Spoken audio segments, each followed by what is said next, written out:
Hola, a ver, hablemos de la voz pasiva en español. Y no es para nada esa regla gramatical aburrida que uno recuerda de la escuela. Para nada. Es más como una herramienta, una muy poderosa, para decidir qué es lo importante en una historia. Con ella podemos literalmente dirigir la atención. Así que bueno, vamos a ver cómo funciona. Ok, para arrancar, empecemos con esta pregunta clave. A ver, ¿quién realiza la acción? Porque, seamos sinceros, a veces simplemente no importa. A veces la persona, la cosa que hace algo, no es el centro de la historia. Y ahí, justo ahí, es donde la voz pasiva entra en juego, para darnos el control de quién se lleva el aplauso, quién es el protagonista. Miren este ejemplo. Es perfecto para entenderlo. Por un lado, la voz activa. La policía recogió los testimonios. Directo, ¿no? El foco, clarísimo. La policía. Pero, ojo, miren qué pasa con la voz pasiva. Los testimonios han sido recogidos por la policía. ¡Pum! El protagonista ahora son los testimonios. La información es exactamente la misma, pero el énfasis, la perspectiva, cambia radicalmente. Y con eso entramos de lleno a esta primera idea, la voz del foco. Porque de eso se trata todo esto. Entender la voz pasiva no es memorizar una fórmula, es entender que se trata de una elección de estilo, una decisión que toma quien habla o escribe para guiar nuestra atención. Y miren, esta frase lo resume todo. La única causa que determina el uso de una u otra voz es la intención del hablante. O sea, no hay una regla de oro que diga aquí tienes que usar la pasiva. No, para nada. Es pura y simple intención. Se trata de decidir, a propósito, qué parte de la historia queremos poner bajo el reflector. Bueno, ahora sí, vamos a la parte práctica. Pongamos a estas dos voces frente a frente, en una especie de duelo, para ver bien clarito en qué se diferencian. Empecemos por la que conocemos de sobra, la voz activa. Es la que usamos casi todo el tiempo. Es súper directa. El sujeto, al que le ponemos el apodo de sujeto agente, es el que hace la acción. Fin, sin rodeos. Ahora, en la otra esquina del ring tenemos la voz pasiva. Y aquí el sujeto, pues, no hace nada. Literalmente, en lugar de actuar, recibe la acción. Por eso, justamente, lo llamamos sujeto paciente. Es el que, digamos, se queda quieto y experimenta lo que el verbo le hace. Este cambio de roles es la clave de todo.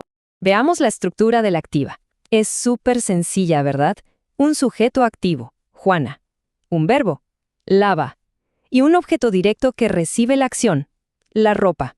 Juana lava la ropa. Una secuencia lógica, directa al punto. Y ahora, atención a la magia de la transformación. En la pasiva, todo se da vuelta.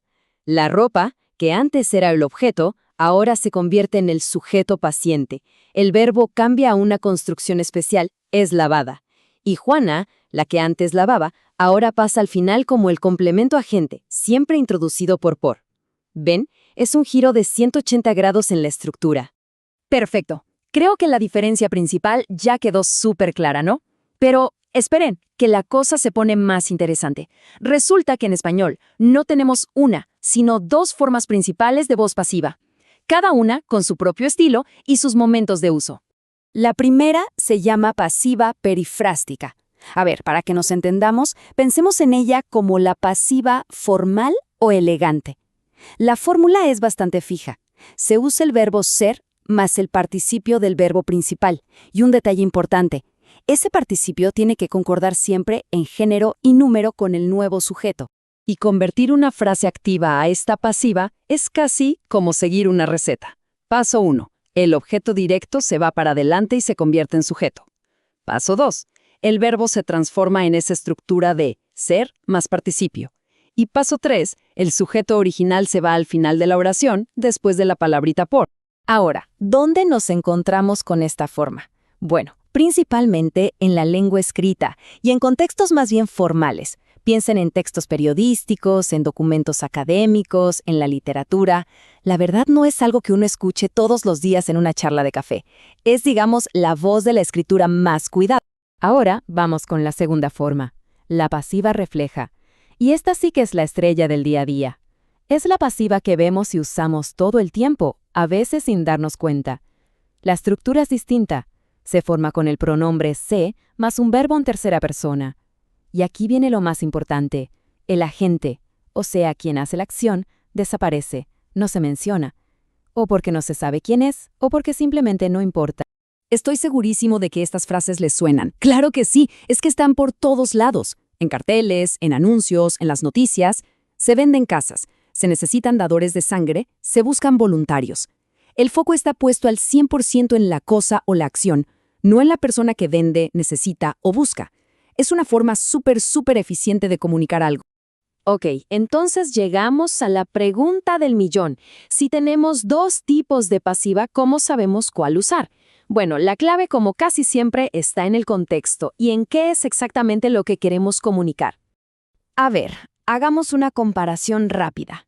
La pasiva perifrástica, la formal, la usamos cuando el lenguaje es más cuidado y sobre todo cuando el agente, quien hace la acción, es relevante. Por ejemplo, el libro fue publicado por el editor. El editor es importante. En cambio, la pasiva refleja es para el día a día, para anuncios, para cuando el agente es desconocido o no nos interesa para nada. El clásico, se venden pisos. ¿A quién le importa quién los vende? La pregunta clave para decidir es esa. ¿Importa o no importa quién hizo la acción? Y ya para ir cerrando, vamos a volver a la idea del principio, porque al final todo esto va mucho más allá de la gramática. Es en realidad una herramienta narrativa, una forma de controlar la perspectiva de una historia. Esta es la gran conclusión de hoy. Cuando elegimos entre voz activa y pasiva, no estamos simplemente siguiendo una regla. No, estamos tomando una decisión editorial. Estamos decidiendo qué personaje, qué objeto o qué evento va a ser el protagonista. Estamos literalmente diciéndole a la gente, mira para acá. Así que, como reflexión final, la próxima vez que se esté leyendo una noticia, o viendo un anuncio, o incluso leyendo un libro, vale la pena hacer una pequeña pausa y preguntarse, a ver, ¿quién o qué está aquí en primer plano? ¿Por qué? ¿Fue una decisión a propósito? Hacer este ejercicio nos hace, sin duda, lectores mucho más críticos y, ¿por qué no?, escritores mucho más conscientes de nuestro poder.